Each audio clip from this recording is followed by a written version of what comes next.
नमो भगवते वासुदेवाय।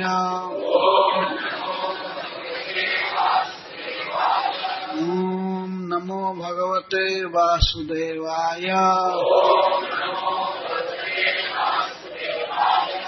ओम नमो भगवते वासुदेवाय।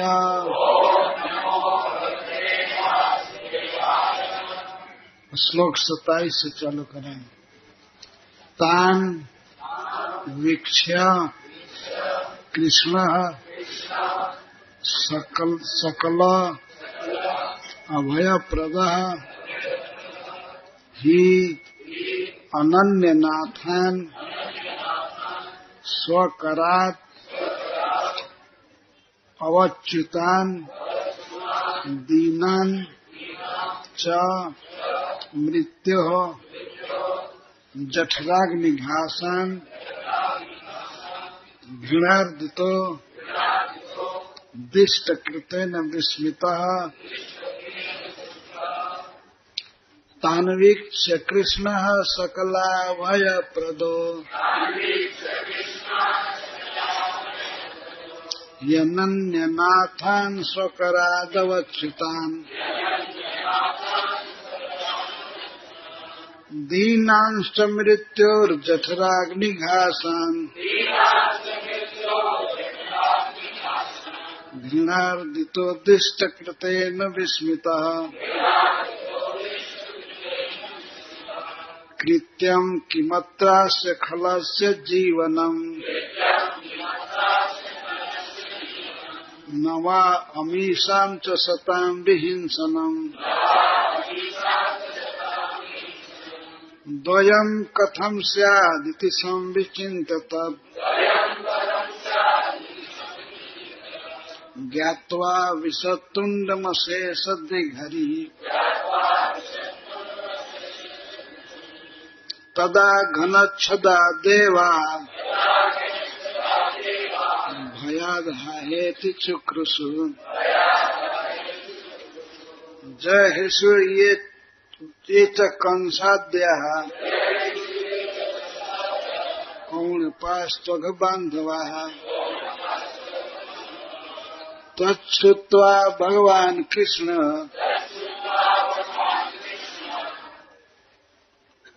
त्वव्ययः सार्ववत्सकम् चूर्णीचिकीर्षोरात्मानम् तरसा बवृधे गले ततोऽतिकायस्य निरुद्धमार्गिणो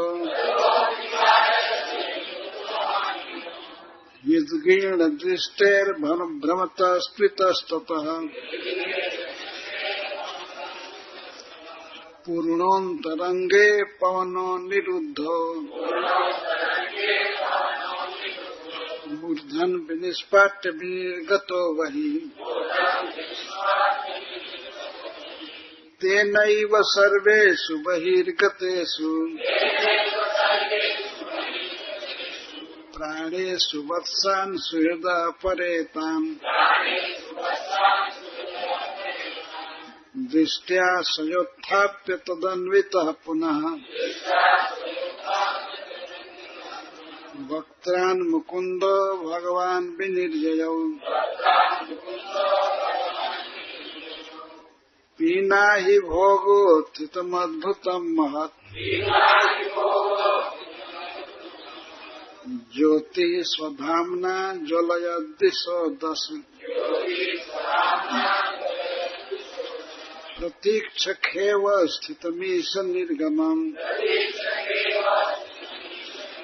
विवेश तस्मिन् मिषताम् दिवौकसाम् ततोऽतिहिष्टः स्वकृतो कृतार्हणम् पुष्पैः सुराः अप्सरसश्च नर्तनैः गीतैः सुगावाद्यधराश्च वाद्यकैः स्तवैश्च विप्राजयनिस्वनर्गणाः तदद्भुतस्तोत्रस्वाद्यगीतिका जयादि नैकोत्सव मंगल स्वनान श्रुत्वा स्वधाम्नं त्यजागतो चिरात् दृष्ट्वा महिषस्य जगाम विस्मयम् राजन आजगरम चर्म शुष्कं वृंदावनेद्भुतम् ब्रजौकसां बहुतीर्थम् बभूवा क्रीडगह्वरम् एतत् कौमारजं कर्म हरेरात्मा हि मोक्षणम् मृत्यो पौगंडके बाला दुष्टोऽचुर्विस्मिता व्रजे नैतद् विचित्रम् मनुजार्भमायिनः परावराणां परमस्य वेधसः अघोऽपि यत्स्पर्शनधौतपातकः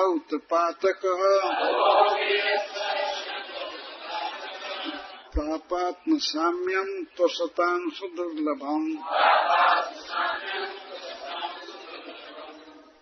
जो सबको अभय देने वाले हैं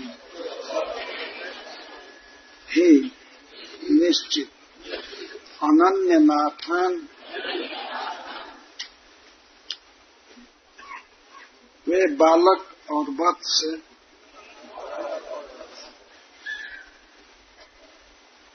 केवल श्री कृष्ण पर ही आश्रित थे। स्वकरात अपने हाथ से अवच्युतान दूर चले गए। दीनान बेचारे च और मृत्यु स्वरूप अघासुर के जठराग्नि घासन जठराग्नि में तृण की तरह पड़ गए। इसको देखकर घृणार्दित भगवान कृपा से भर गए।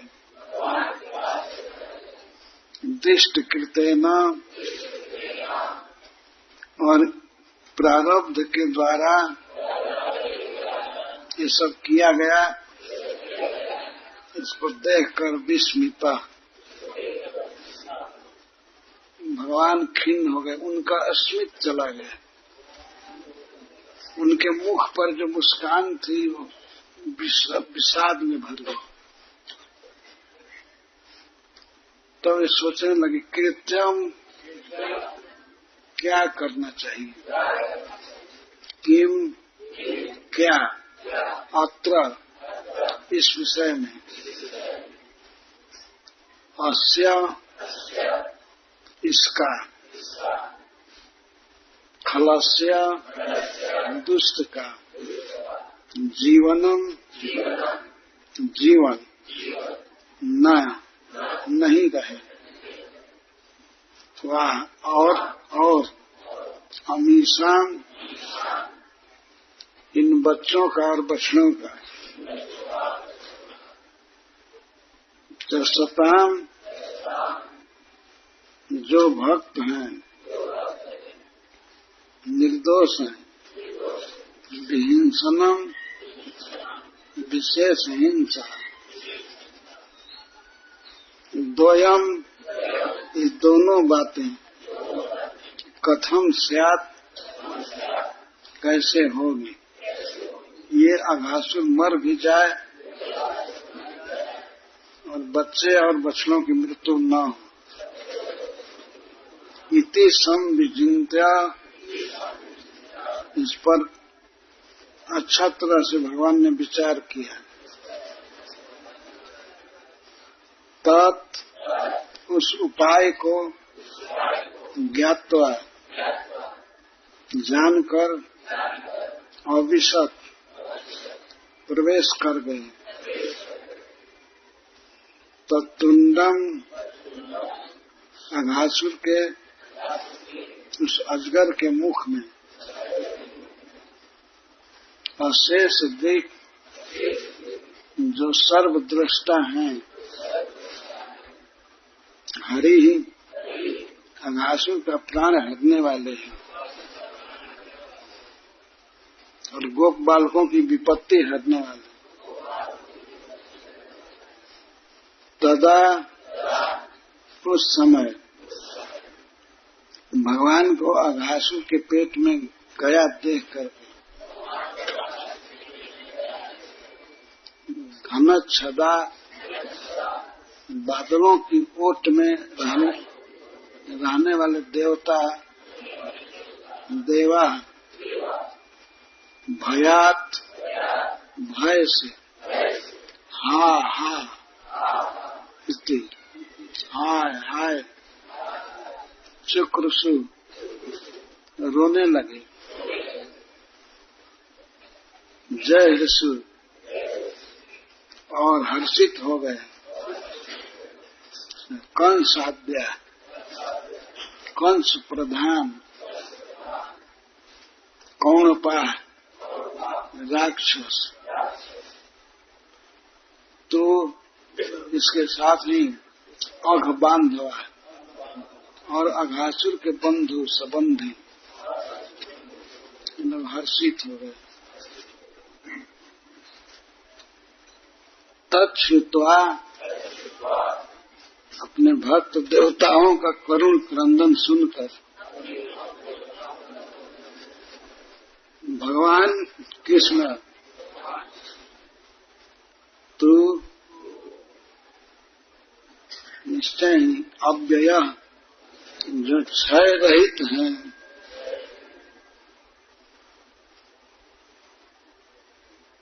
अव्यय हैं। उन्होंने देखा कि सर्ववत्सकम गोप बालकों के साथ और बछड़ों के साथ चूर्णी चिकित्सा यह अब चूर्ण करने वाला है। आत्मानम मुझको अपने को भगवान ने देखा कि ये बछड़े और बालकों के साथ मुझको चूर्ण करने वाला है। अब मुख बंद करने वाला था, खुला हुआ मुख, और जो ही बंद करने की चेष्टा किया उसी समय भगवान तरसा बहुत जल्दी वेग से बवृद्धे बढ़ने लगे गले उसके गले में।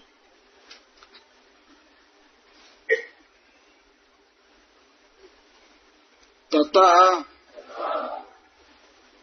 तब अतिकायस्य जिसका शरीर बहुत बड़ा था वह अघासुर का निरुद्ध मार्गिणा सांस लेने का मार्ग अवरुद्ध हो गया।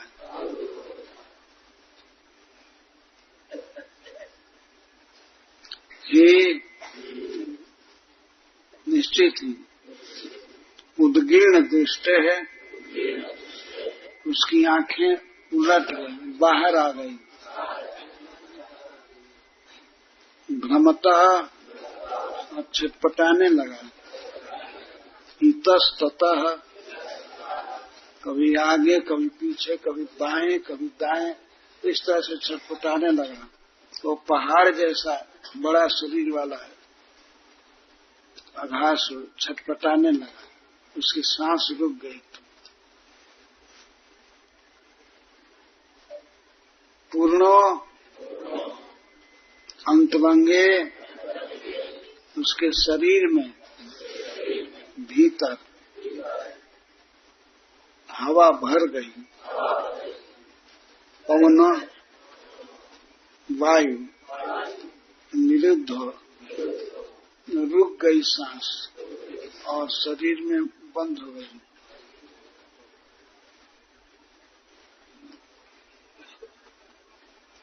मूर्धन विनिष्पाट्य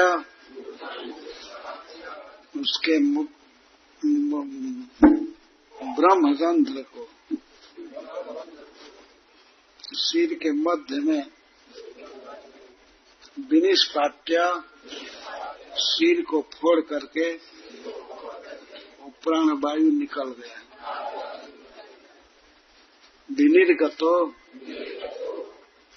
विनिर्गत निकल गया वही शरीर से बाहर।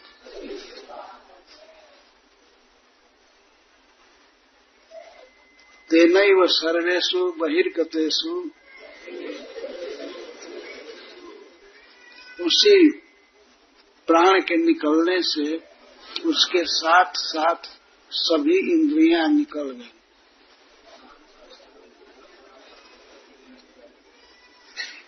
ये इंद्रियां भी काम करती हैं प्राण के बल से, तो अब कुछ भी काम नहीं किया।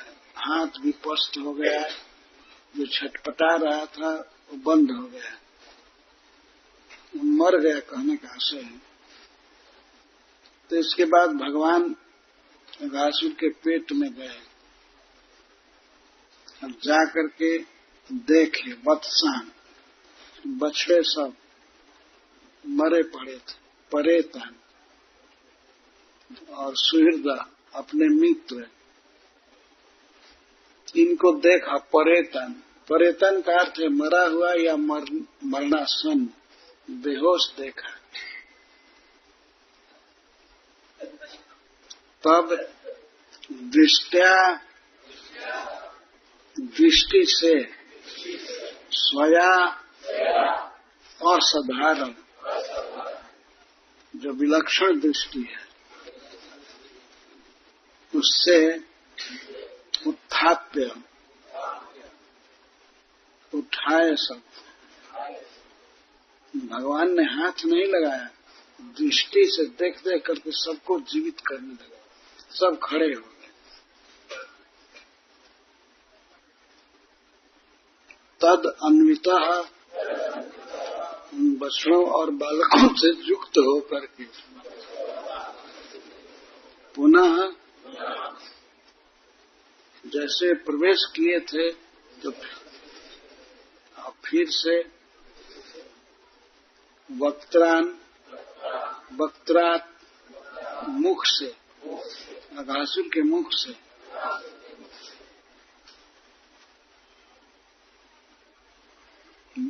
मुकुंद भगवान, मुक्ति देने वाले श्री भगवान विनिर्जयौ निकल गए। सभी बच्चों के साथ और बछड़ों के साथ निकल गए।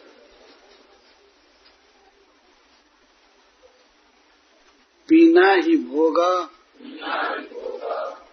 बहुत मोटे शरीर वाले घासुर के देह से निकली हुई अद्भुत महत और महा ज्योति प्रकाश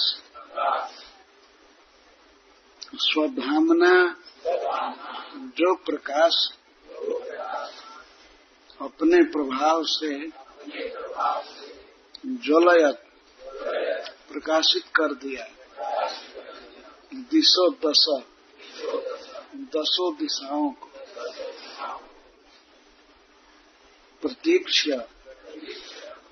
प्रतीक्षा करके आकाश में आकाश में अवस्थितम, आकाश में कुछ देर रुक करके प्रतीक्षा करके भगवान की प्रतीक्षा कर रहा था कब निकलेंगे। तो वो ज्योति भगवान के चरणों में समा गई। विवेश तस्मिन, विवेश प्रवेश कर गई, अर्थात अघासुर का जीवात्मा जो परम प्रकाशशील था, भगवान की प्रतीक्षा किया है। आप लोग कथा में पहले सुने कि भगवान प्रतीक्षा किए थे प्रवेश करते समय कि अघासुर के पेट में जाएंगे, प्रतीक्षा की। और यहाँ पर अघासुर प्रतीक्षा किया है कब निकलेंगे, जब वे निकलेंगे तब उनके शरीर में मैं समा जाऊंगा। इसको साइज मुक्ति कहते हैं, भगवान से मिलकर एक हो जाना। बहुत सुदुर्लभ गति है। तो ये अकेले तो केले नहीं हुआ, सभी देवता देख रहे थे कि ज्योति निकली बहुत विशाल, और ज्योति रुकी कुछ देर आकाश में, और ज्यों ही भगवान कृष्ण निकले बाहर आए अघासुर के शरीर से, तो उनके देह में, उनके चरण में समा गई ज्योति। इसका अर्थ है कि भगवान का स्वरूप प्राप्त किया।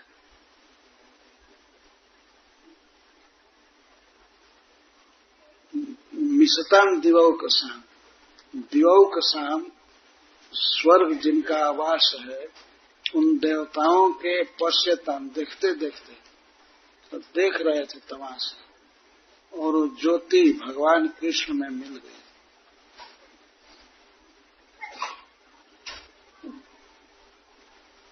तथा अति हृष्टा, इस दृश्य को देख करके कृष्ण को बाहर निकला हुआ, बच्चों को जीवित देख करके सभी देवता अति हृष्टा, अघासुर का मरण देख करके भी अति हर्षित है, अतिशय आनंद में।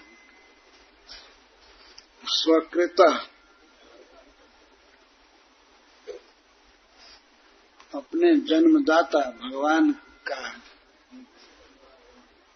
कृतार्हण सत्कार करने लगे।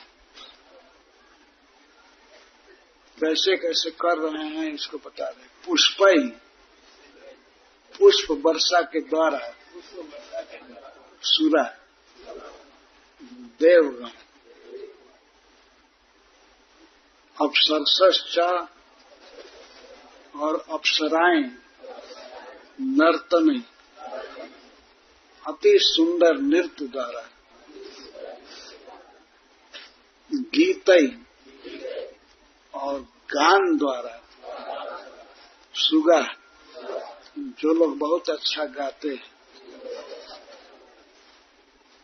अर्थात गंधर्वगण, गंधर्व गीत गाने लगे। वाद्य धराश्च, वाद्य कई, बाजा बजाने वाले, वाद्य धारण करने वाले बाजा बजाने लगे। स्तुवई, स्तुतियों द्वारा, च विप्रा, ब्राह्मण लोग जैसे श्री नारद जी, वशिष्ठ जी, भृगु आदि स्तुति द्वारा प्रशंसा करने लगे। जय निस्वनैर, जय ध्वनि द्वारा गणा, भगवान के पार्षद जय जय खूब बोल रहे थे।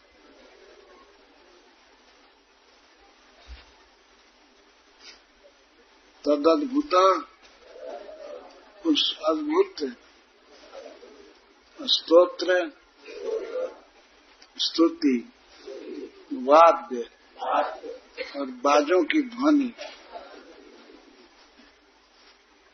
गीतिका और गीत तथा जय आदि द्वारा अनेक उत्सव हो रहे थे। एक नहीं, न एक। इस उत्सव की मंगल ध्वनि सत्य लोक में पहुंच गई। ब्रह्मा जी सुने श्रुत्वा सुन करके स्वधाम्नः अपने धाम से सत्यलोक से अंति ब्रज में निकट आकर के अजह श्री ब्रह्मा जी आगतः आए अचिरात शीघ्र ही अपने हंसाकार विमान से बहुत जल्दी आए। दृष्टवा यहाँ पर देख करके महिमा ईश्वस्य परम ईश्वर श्री कृष्ण की जगाम विस्मयम, विस्मय में पड़े, आश्चर्यचकित हुए। राजन, हे महाराज परीक्षित, अजगरम चर्म, अजगर का वह चर्म शरीर, वास्तव में शरीर में होता क्या है अजगर? केवल चाम ही तो होता है। तो पर्वत जैसा भारी चाम, शुष्कम सूख गया, उसकी दुर्गंध चली गई।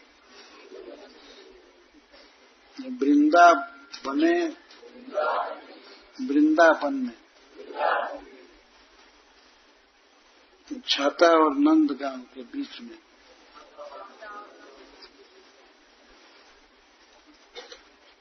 ब्रजौ का शाम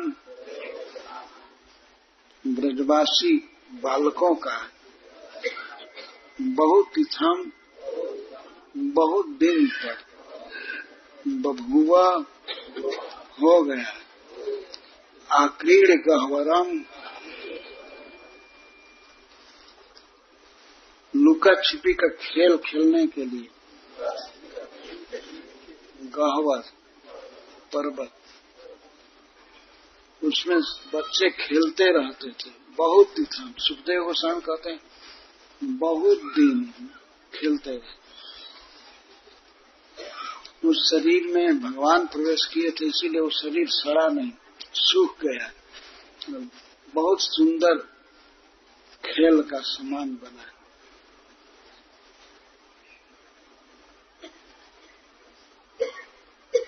एतत् यह कौमारजम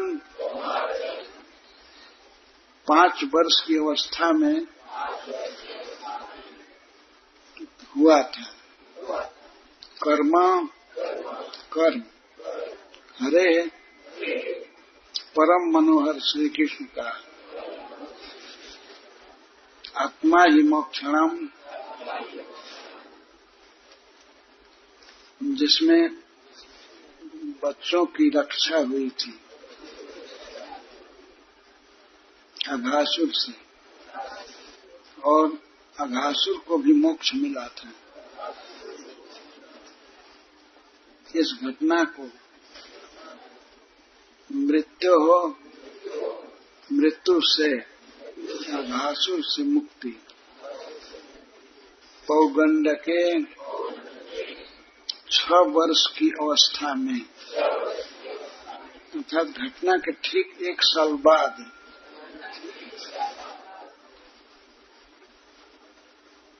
बाला बच्चे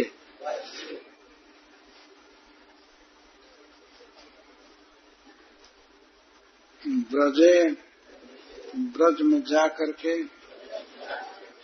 ऊंचो सबको सुनाए। विस्मिता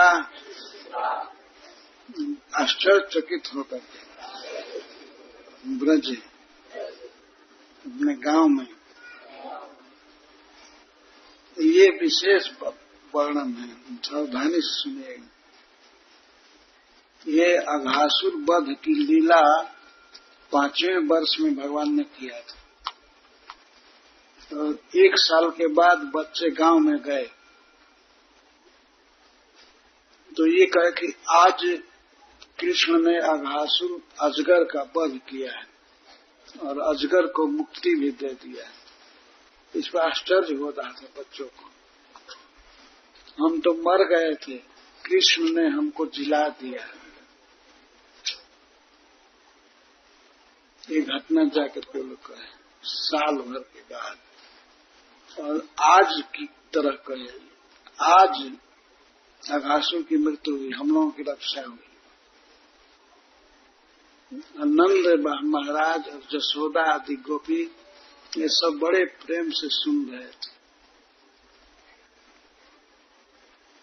इसी पर महाराज परीक्षित प्रश्न करेंगे कि 1 साल पहले की जो घटना है उसको आज क्यों कहे, आज घटी है तो क्या बात है, कहाँ थे, क्या हुआ था।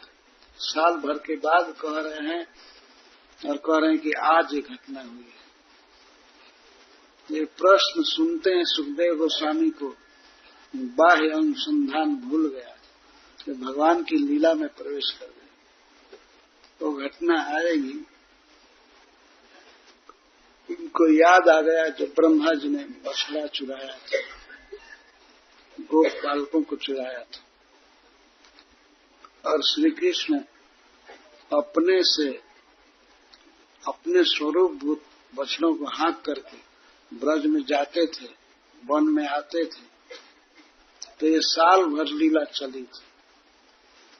साल भर सभी बच्चे और बछड़े श्री कृष्ण थे मूर्तिमान। और बड़ा आश्चर्य है कि श्री बलराम जी इस घटना को जान पाए जब केवल 5 दिन बाकी था साल पूरा होने में। वास्तव में श्री कृष्ण में और बलराम जी में भेद नहीं है, दोनों ब्रह्म हैं, लेकिन फिर भी बहुत अंतर है। भगवान भगवान है। तो श्री बलराम जी चकित हो गए थे कि ये बछड़ों में गायों का इतना प्रेम क्यों हो गया और अपने अपने बच्चों में गोपियों का इतना प्रेम क्यों हो गया। इसको देख करके चकित थे और बहुत विचार करने लगे क्या माया है, कोई दैवी माया है या असुरों की माया है। फिर वो सोचे कि ऐसा तो हो नहीं सकता है कि मैं भी भ्रम में पड़ जाऊं। तब वे भगवान कृष्ण से पूछे, ये मैं देख रहा हूं सभी बछड़े और सभी बालक नारायण स्वरूप में दिख रहे हैं, तुम्हारे स्वरूप में,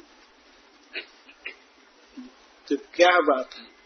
तब भगवान ने उनको बताया कि ऐसी ऐसी बात है, ब्रह्मा जी सबको चुरा कर ले गए हैं, इसीलिए मैं बन गया हूँ, बछड़ा और बालक सभी बन गया।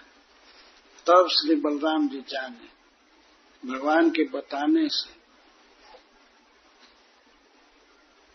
ऐसी विचित्र घटना हुई थी।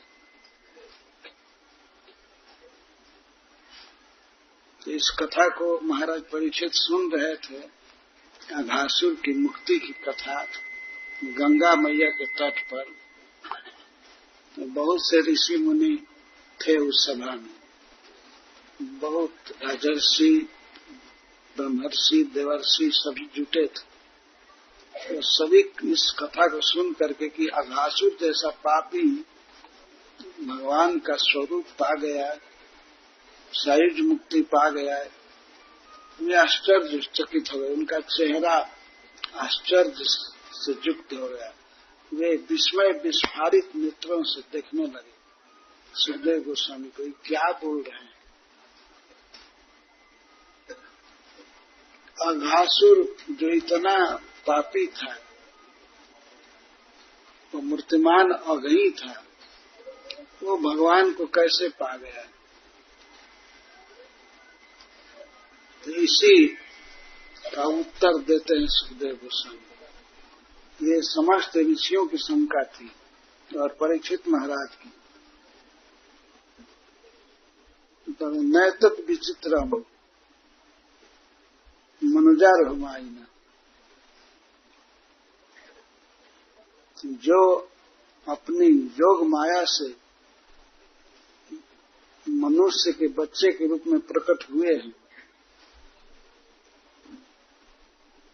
उन भगवान के लिए अघासुर को मुक्त कर देना कोई आश्चर्य नहीं है। नैतद विचित्रम मनुजार्भमाइन परावराणम परमस्य वेदस। कृष्ण क्या है ये विचार करना चाहिए। कृष्ण परावराणम छोटे या बड़े सभी के परम हैं। भगवान के अनेक अंश हैं और अंशों के भी अंश हैं, कला है, पर सबके मूल श्री कृष्ण हैं। वे परावराणम परमस्य सबसे श्रेष्ठ हैं। वेदस इस जगत के विधाता हैं, स्वामी हैं। तो अघो अपि अघासुर भी प्राप आप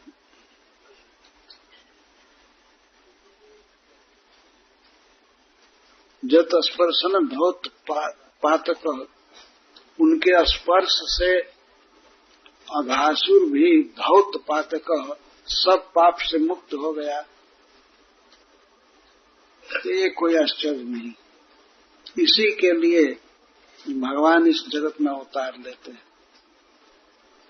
अपने सहज संग द्वारा, अपने नाम द्वारा, अपनी लीला द्वारा जगत के जीवों का उद्धार करने के लिए ही आते हैं। तो अघासुर मुक्त हो गया ये कोई आश्चर्य नहीं। समस्त ऋषियों को, महाराज परीक्षित को सुखदेव गोस्वामी जी सुना रहे हैं।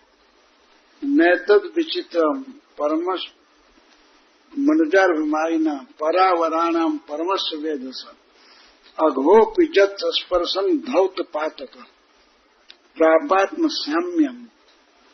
आत्म साम्यम जो भगवान के समान हो गया, कृष्ण का सायुज्य पा लिया, ये कोई विचित्र नहीं है, आश्चर्य नहीं है, ये स्वाभाविक है। भगवान इस जगत में अवतार लेते हैं तो पूर्ण कृपा में होते हैं, और उसमें भी जब स्वयं भगवान कृष्ण आते हैं तब तो कहना ही क्या। तो अघासुर जैसे महापापात्मा को शुद्ध कर दिए अपने स्पर्श से, ये कोई आश्चर्य नहीं। अरे स्पर्श तो दूर की बात रही, केवल नाम लेने से ही सारा विश्व तर सकता है। भगवान इसीलिए आते हैं जगत में अपनी लीला का विस्तार करने के लिए। इसको लोग गाएंगे, सुनेंगे और जन्म मरण के बंधन से मुक्त हो जाएंगे। सब अवतार आते हैं इसी के लिए, लेकिन विशेष करके श्री कृष्ण जो स्वयं भगवान है वो तो करुणा से परिपूर्ण रहते हैं। कई असुरों को उन्होंने आत्मसाम्य दिया। पूतना को अपने मां का पद दिया, सकटासुर को मारा, उसको गति दिया। द्रव्यवर्त का वध किया तो उसको गति दिया। जिसको मारे कृष्ण उसको मुक्त कर दिए, अपने धाम में कर ले लिए। ऐसे अन्य अवतारों में भगवान मारे थे बहुत असुरों को, भगवान राम के रूप में, और स्वयं भगवान नारायण के रूप में मारे थे हिरण्याक्ष और हिरण्यकश्यप को, लेकिन वे मुक्त नहीं हुए। वे फिर रावण और कुंभकर्ण के रूप में जन्म लिए। भगवान के मारने के बाद भी कर्म शेष होने से उनकी गति नहीं हुई।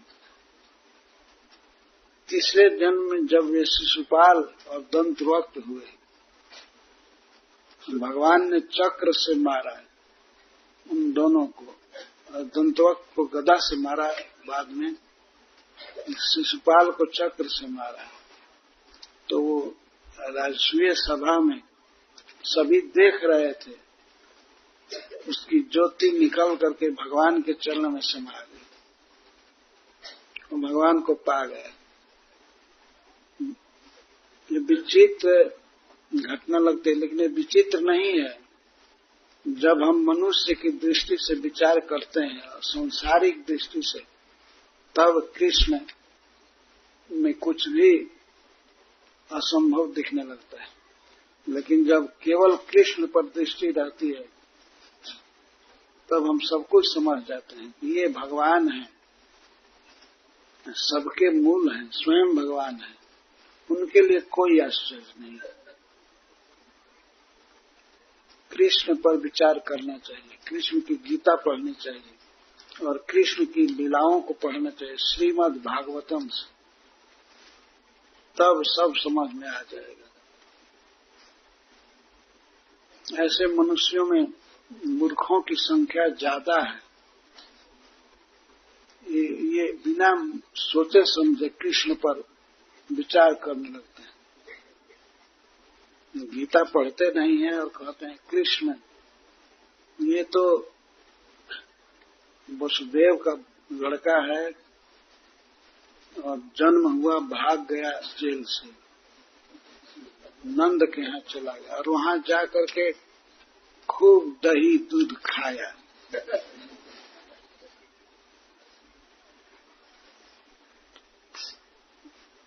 और वहां फिर लड़कियों का वस्त्र चुराया, नृत्य किया, नाच किया, क्या क्या किया। शिशुपाल यही कहा राष्ट्रीय सभा में, इसकी अग्र पूजा क्यों की जा रही, यह भ्रष्ट है, ये पूजा करने लायक नहीं है। पूजा अगर करनी ही है तो देवताओं की पूजा करो, या भीष्म पितामह यहाँ बैठे हैं इनकी पूजा करो, नारद की पूजा करो, नारद मुनि की पूजा करो। इस जादव की क्यों पूजा कर रहे हैं? उसने साफ कहा सभा में, माइक पकड़ लिया था, ये युधिष्ठिर कृष्ण की बड़ाई देख करके पूजा नहीं कर रहा है, इसको ये पूजा कर रहा है केवल इसीलिए कि कृष्ण से इसको प्रेम है, ये प्रेम बस पूजा कर रहा है। लेकिन आप लोगों को बेवकूफ क्यों बनाया, सबको क्यों बुलाया है? पूजा करनी थी तो अपने घर में कर लेता, सभा बुला करके और सबके बीच में ये सबको बेवकूफ बना रहा है। मैं तो इसको बर्दाश्त नहीं कर सकता।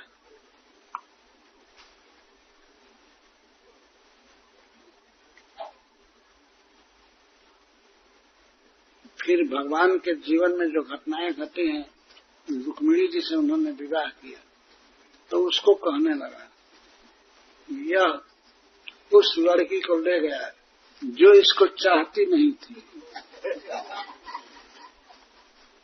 अपहरण करके ले गया। यह तो इसका आचरण है, करैक्टर है।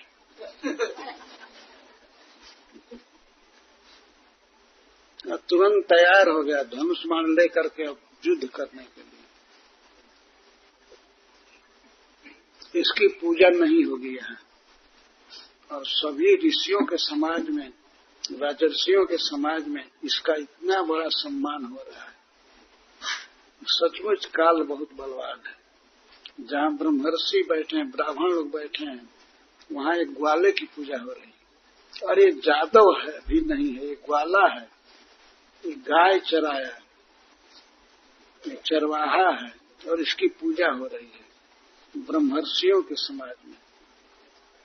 क्या कहा जाए, काल बहुत बलवान है। इस तरह से बोल रहा था। भगवान सब सह रहे। भगवान के मौसी का लड़का था शिशुपाल।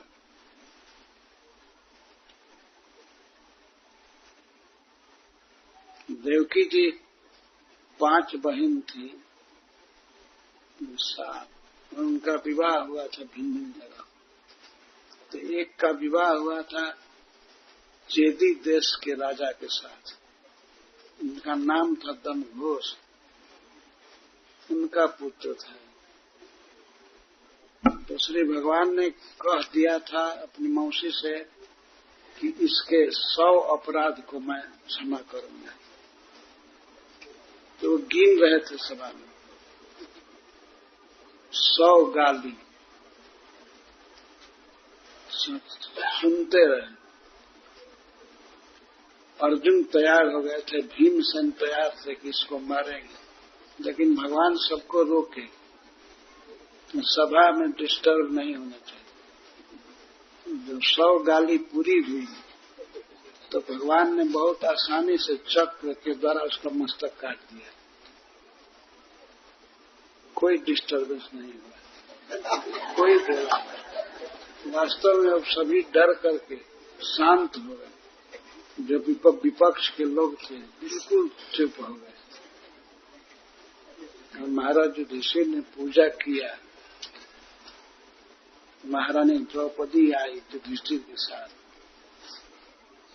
और सबके बीच में, ऋषियों के बीच में भगवान की पूजा हुई।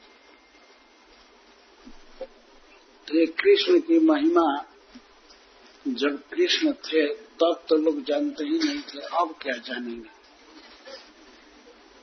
अब तो बुद्धू लोग बोला करते हैं कृष्ण पर, उस पर ध्यान नहीं देना चाहिए। लेकिन ये स्वाभाविक है। भगवान कृष्ण की चर्चा गंगा जी के तट पर हो रही है, सुखताल में। परीक्षित महाराज देश के राजा सुन रहे हैं, और सबसे बड़े मुनीनाम परमम गुरु, मुनियों में सबसे श्रेष्ठ मुनि सुखदेव जी वर्णन कर रहे हैं। तो वही कहते हैं कि ये कोई आश्चर्य नहीं है कि अघासुर जैसा महापापी भगवान कृष्ण के स्पर्श से मुक्त हो जाए। ये आश्चर्य नहीं है, स्वाभाविक है। वे इसी के लिए इस जगत में आते हैं, अवतार लेते हैं, सबको पावन करने के लिए। किसी को दर्शन दे करके, किसी को छू करके, किसी को मार करके, अपने नाम से, अपने लीला से, अपने श्री विग्रह से सबका उद्धार करते हैं। यहाँ तक कि जब भगवान चले जाते हैं अपने धाम, तो उनकी मूर्ति पूजा करके सभी जीव कृतार्थ होते हैं।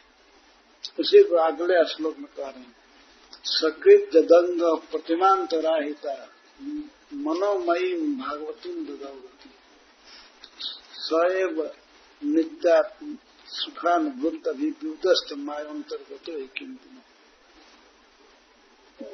भगवान श्री कृष्ण की मनोमयी मूर्ति एक बार भी कोई देखे, मन में भी भगवान की प्रतिमा देखे, मनोमयी। आंख से देखना तो बहुत बड़ा सौभाग्य है, अगर मन में भी याद आ गया कभी जगन्नाथ जी का या बांके बिहारी जी का, कृष्ण बलराम का, राधा श्याम सुंदर का, यदि मन में भी याद आ जाए तो भागवतीम गतिम ददौ, भागवती गति देता है। भागवती गति का से जहाँ भगवान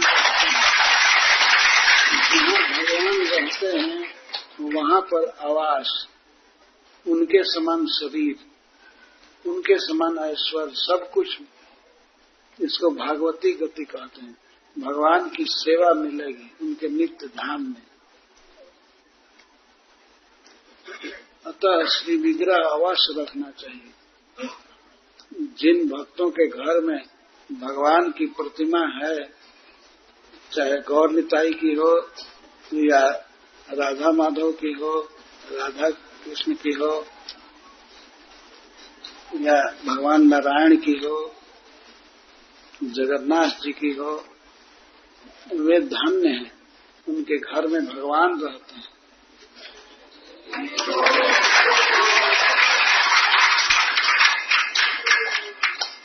बहुत बड़ा जोगी, बहुत बड़ा मुनि ये बात बोल रहा है सुखदेव गोस्वामी। और यह बात भी सभी ऋषि मुनियों के समाज में बोली जा रही है। सकृत दंग प्रतिमंत राहिता मनोमयी भागवती ददाव गति। मनोमयी, मन में कल्पना करके यदि मूर्ति को देखा जाए, तो प्रणाम किया जाए, तो वह मनोमयी मूर्ति भी भागवती गति देती है। तो वही भगवान जिसके पेट में स्वयं समा गए, तो उसकी गति में क्या संदेह है। ये स्वाभाविक है। जो ब्रह्म सुख के स्वरूप हैं, जो साक्षात पर ब्रह्म है, वही भगवान पूरा हृदय अघासुर के पेट में चलेगा। यदि केवल मन में चला जाए, भगवान के अंग प्रतिमा मनोमयी मन में चला जाए, तो उसको भागवती गति प्राप्त होती है।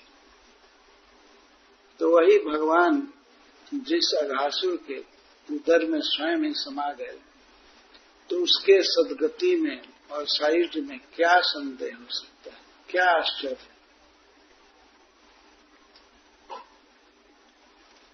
श्री विग्रह के पूजन की बड़ी महिमा है, खास करके गृहस्थों के लिए।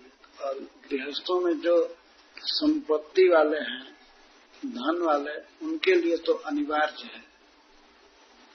और विरक्त वैष्णवों के लिए, अकिंचन वैष्णवों के लिए भी अनिवार्य है। परंतु वे मानसिक पूजा कर सकते हैं। यदि श्री विग्रह रखने की शक्ति नहीं है और श्री विग्रह की पूजा के लिए पात्र नहीं ले सकते हैं, अच्छा पात्र नहीं है, सोना नहीं है, चांदी नहीं है,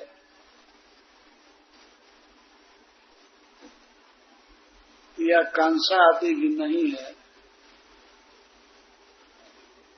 चंदन जुटाना पड़ता है अक्षय तृतीया को, अगरबत्ती खरीदनी पड़ती है। भगवान के उपचार में, पूजा में सब वस्तुएं जरूरी है। चंदन जुटाना, अगरबत्ती लाना, फूल चढ़ाना, फल चढ़ाना, और विशेष पर्व पर विशेष श्रृंगार करना, गान बजान करना, वैष्णवों को प्रसाद देना, भगवान का अभिषेक करना, ये सब निष्किंचन भक्त नहीं कर सकते।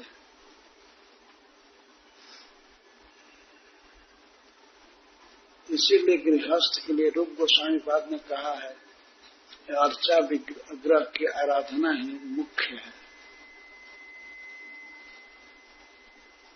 करनी चाहिए।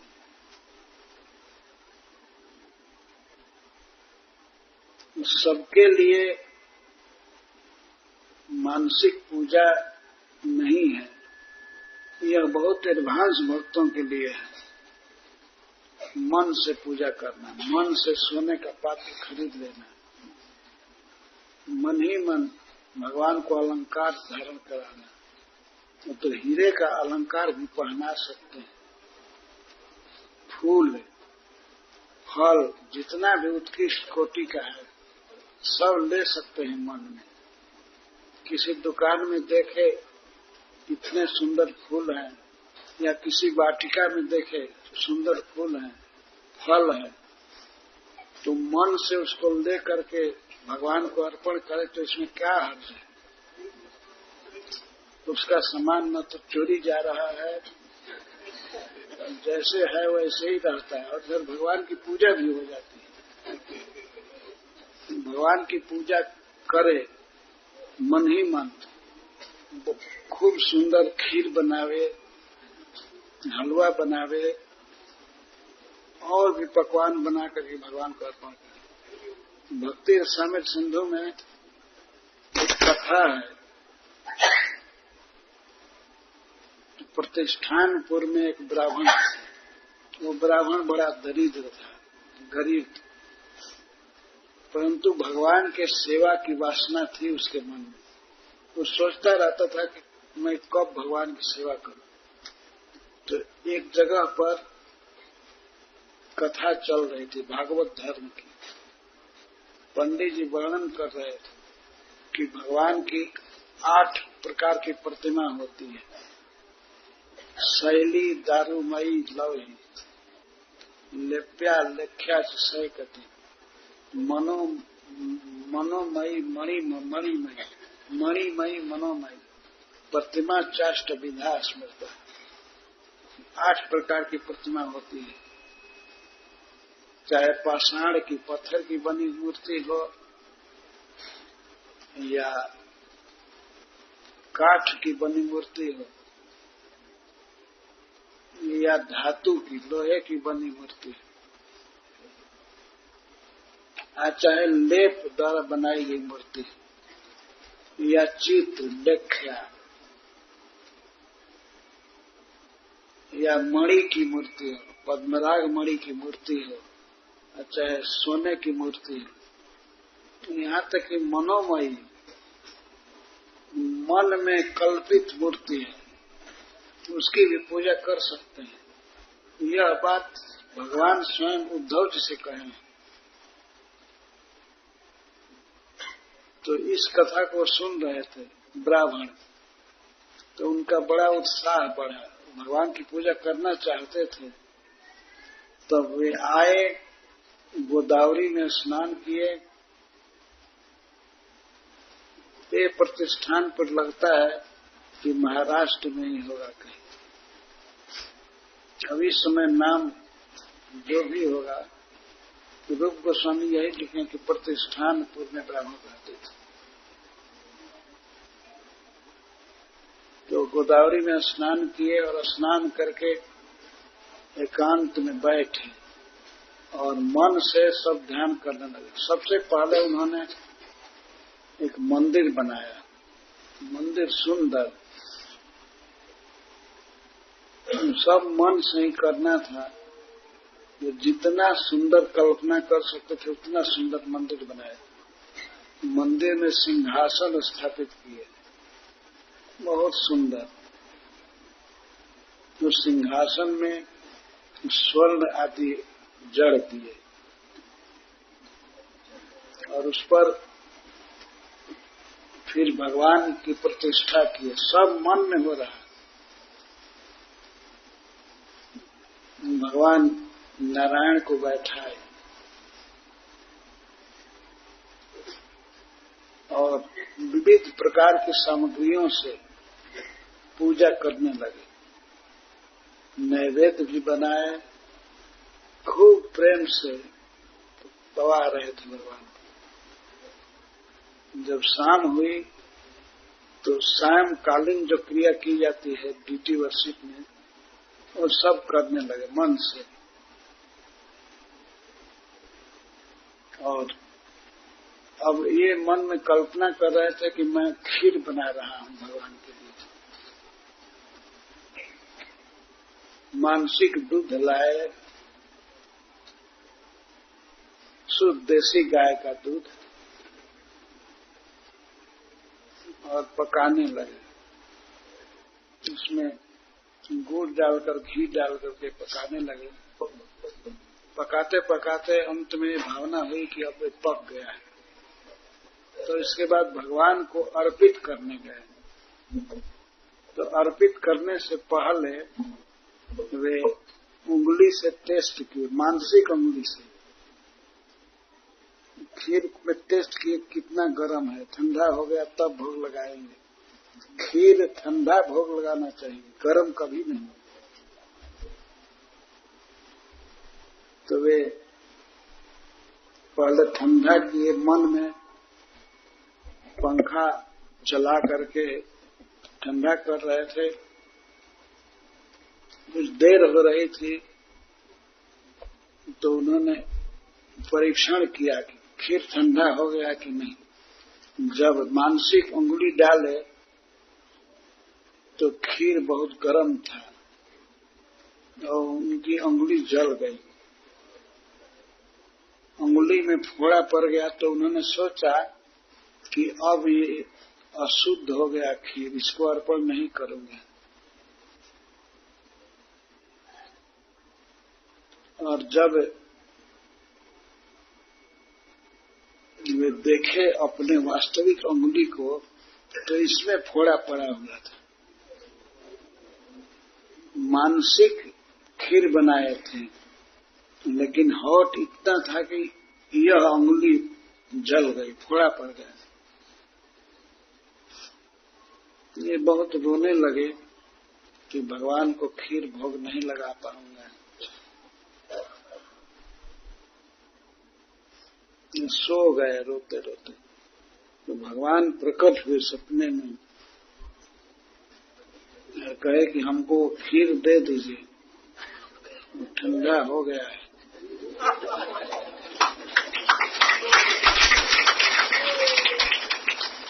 तो उन्होंने खीर अर्पण किया। फिर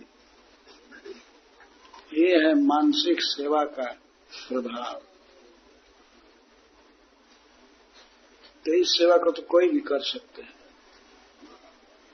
परंतु इसके लिए चित्त की वृत्ति शांत चाहिए, एकाग्र चाहिए। इसीलिए मैं कहा, और रूप गोस्वामी ने भी कहा है कि जो श्रेष्ठ भक्त हैं, जिनका मन कृष्ण में लगा हुआ है, वही मानसिक सेवा करे। और बाकी भक्तों को बाह्य सेवा करनी चाहिए। बाहर शरीर से स्वच्छ हो करके, सामान जुटा करके पूजा करे, आलस न करे। मानसिक सेवा का बहाना करके आलस नहीं करे। मानसिक सेवा श्रेष्ठ है, लेकिन अन्य सब भक्तों के लिए नहीं है। श्रेष्ठ भक्तों के लिए मानसिक सेवा है।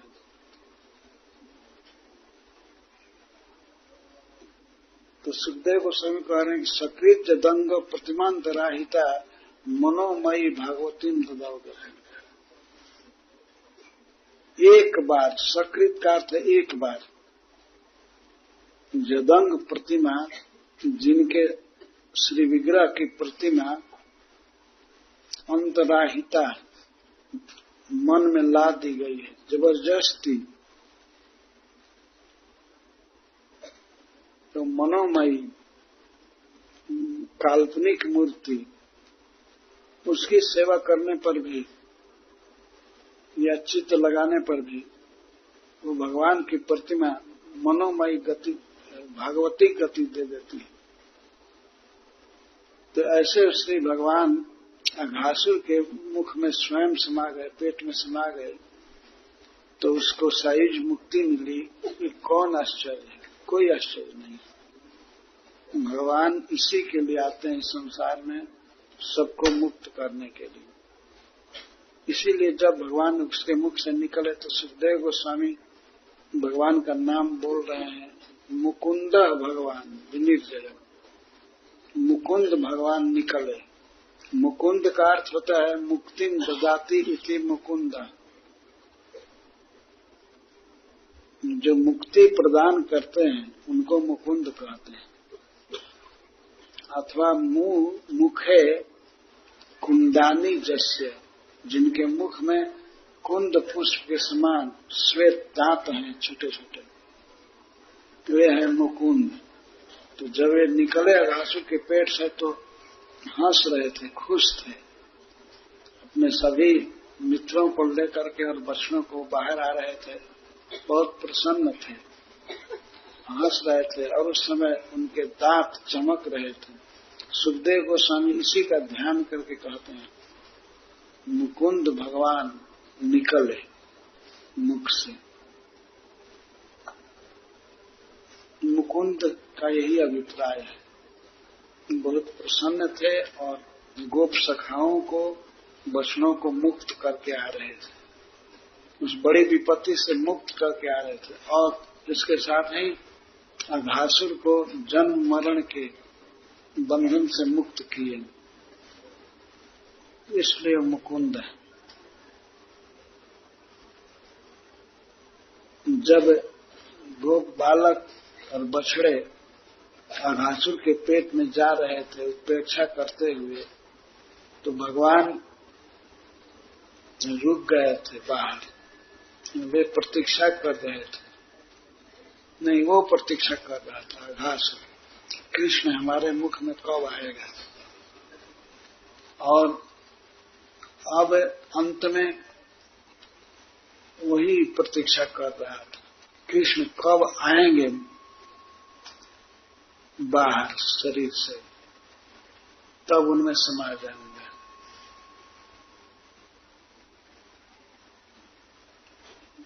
तो श्री भगवान समाये थे उसके मुख में, पेट में, और मुक्त हो गए। कोई आश्चर्य नहीं है, डायरेक्ट शरीर छूने पर यह गति हुई, ये आश्चर्य नहीं है। अरे भगवान का केवल नाम जिह्वा से टकराए तो इसी से सद्गति हो जाती है, मोक्ष हो जाती है। वही भगवान जिसके देह में चले गए वो मुक्त हो गया, ये कोई आश्चर्य नहीं।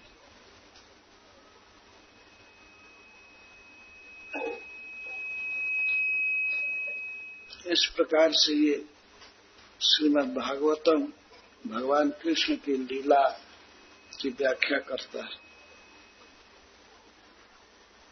तो श्री ब्रह्मा जी ने देखा था, वो आकर के सत्यलोक से देखा था और देवताओं ने वर्णन किया, और वो स्वयं भी देखे थे कि शिशुपाल के अघासुर के देह से महत ज्योति निकली, बहुत प्रचंड ज्योति, बहुत सुखद, और सारे दिशाओं को आलोकित कर दिया।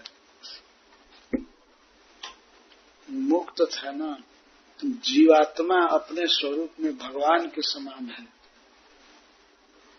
तो उस ज्योति को देखे कि ये भगवान में विलीन हो गई, मिल गई, तो ब्रह्मा जी को बड़ा आश्चर्य हुआ। और इसीलिए वे भगवान कृष्ण की मंजू महिमा देखना चाहते थे और देखें कि क्या करते हैं। किसी अवतार में ये नहीं देखे थे इस तरह का महिमा, इस तरह की महिमा, तो और देखने के लिए उत्सुक हो गए। किस समय जब भगवान अघासुर के पेट से निकल करके अपने सखाओं के साथ भोजन कर रहे थे, उस समय वे बछड़ों को चुरा लिए, और जब बछड़ा खोजने गए कृष्ण, तो इधर पुलिन पर बैठे हुए गोप बालकों को भी चुरा लिए। भगवान दोनों तरफ खोज रहे हैं, पूरे वृंदावन में, गिरिराज गोवर्धन में, कहाँ गए बछड़े, कहाँ गए बच्चे। यहाँ आकर के देखते हैं तो बच्चे नहीं है, बछड़े नहीं है, तो फिर स्वयं बछड़े बन गए और गोप बालक बन गए। ब्रह्मा जी चकरा गए, वे ये भेद नहीं कर पाए कि वो ओरिजिनल बच्चे या बछड़े कौन है और ये नया बने हुए कौन है। जितने बछड़े थे ब्रह्मा जी के अधिकार में, और जितने गोप बालक थे उतनी ही संख्या में ठीक वैसा ही सांवला, गोरा, और जैसा कपड़ा पहने थे वैसा कपड़ा है, सब कुछ, जैसी छड़ी रखे थे, जैसा जूता पहने थे, वो सब कुछ भगवान कृष्ण हो गए। जूता तो पहने नहीं थे वे लोग, मैं भूल से कह दिया। जैसा भी कंठ में मणि लगाए थे, हार पहने थे, जैसी उम्र थी, जैसी आकृति थी, और जैसा कंठ स्वर था, वो सब कुछ श्री कृष्ण बन गए। वही स्वयं